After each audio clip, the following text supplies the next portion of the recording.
Maktabda direktorlar eng yomon ko'radigan o'qituvchilar.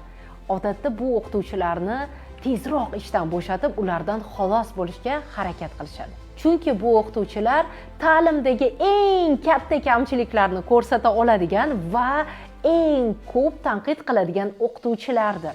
Odatda o'qituvchilar siz qilayotgan siyosatingiz zo'r, bajarayotgan ishingiz juda ham qoyil, boringizga shukur kabi so'zlarni aytayotgan o'qituvchilar bilan ishlash ularga oson.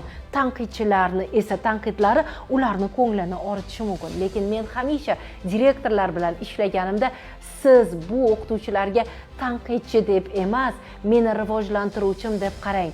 Chunki barcha sizni olqishlayotgan paytida aynan qilayotgan ishingizni eng ko'p kamchiligini ko'rib, sizga mana shu kamchilikni ko'rsata oladigan rivojlantiruvchilaringiz ekanligini aytib o'taman.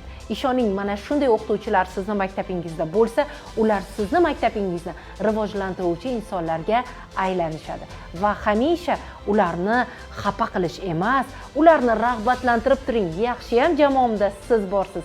Siz borligingiz uchun biz rivojlanyapmiz deb ularga boringizga shukur deyishni unutmang.